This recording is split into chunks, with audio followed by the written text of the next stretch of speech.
called 911. The person who answered was not a police officer. Hello? My 8-year-old voice trembled. Is this emergency services? It sure is. The cheerful male voice on the other end of the phone line answered. What's the trouble, young man? I frowned. Young man, weren't they supposed to say 911? What's your emergency? Something seemed wrong, but I brushed it off. I assumed maybe it was his first day, but I never could have guessed the horrifying truth of who I was actually talking to. Either way, there was no time to waste. Something's wrong with my mom. She fell down all of a sudden. I pressed the phone to my ear and leaned back. My mother lay where she'd collapsed just minutes ago. Oh no, that's too bad. Someone will be over right away. Click.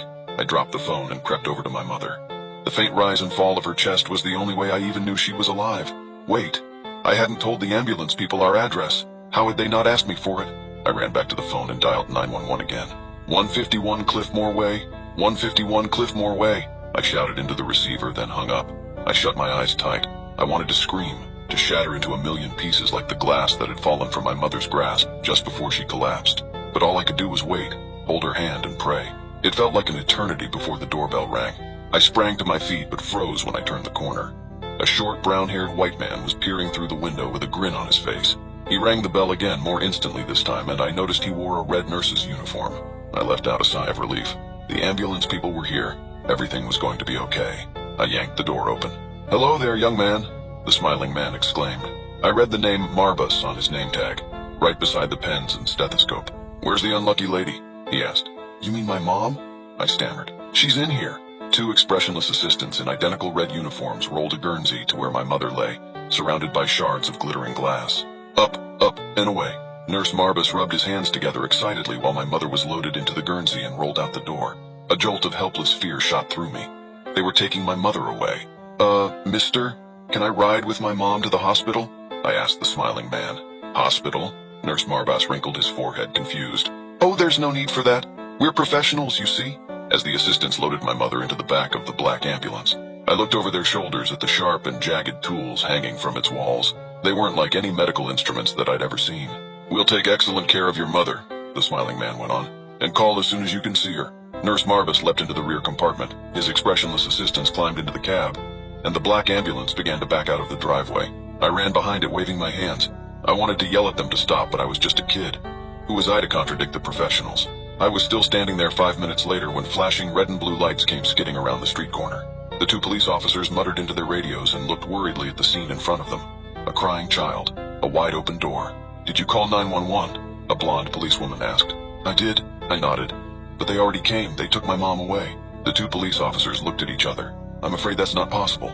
We received a call from this location, a child shouting an address, and we're the first ones to respond. The words spun around in my head. If they were the first ones here, who had taken my mom? No, I whispered, my heart racing. Then who was... Before I could finish, the policewoman pulled up her radio again.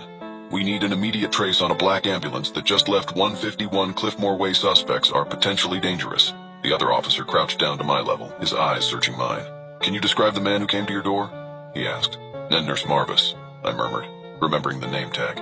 He wore a red uniform and he had two assistants. Their van was full of weird tools. The officers' faces turned ashen as they exchanged a fearful glance. Nurse Marbus? The policewoman repeated into her radio, her voice cracking.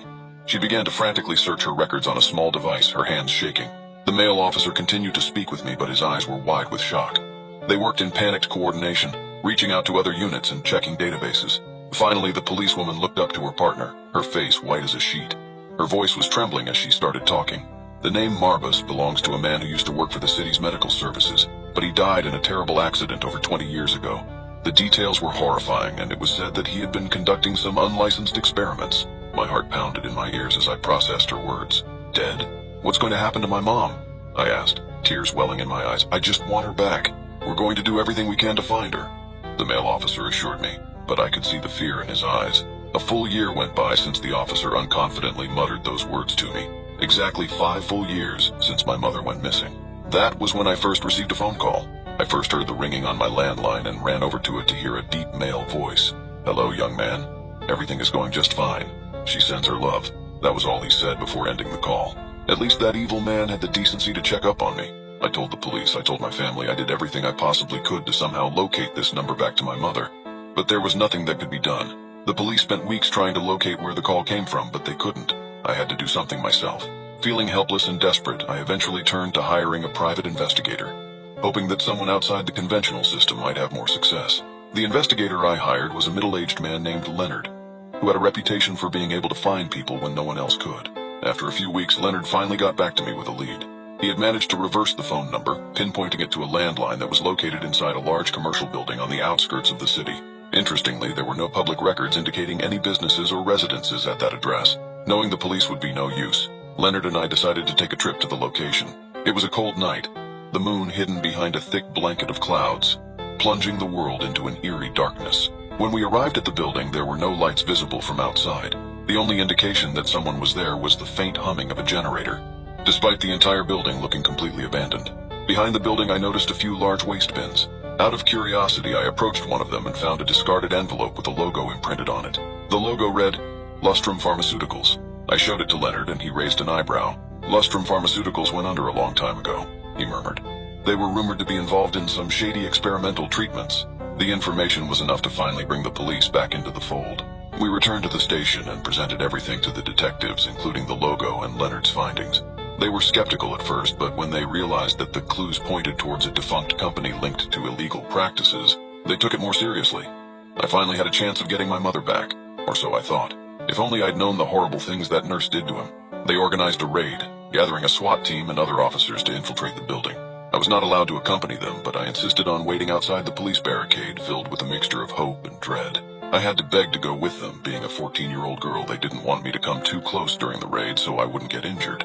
They eventually let me go with them to watch.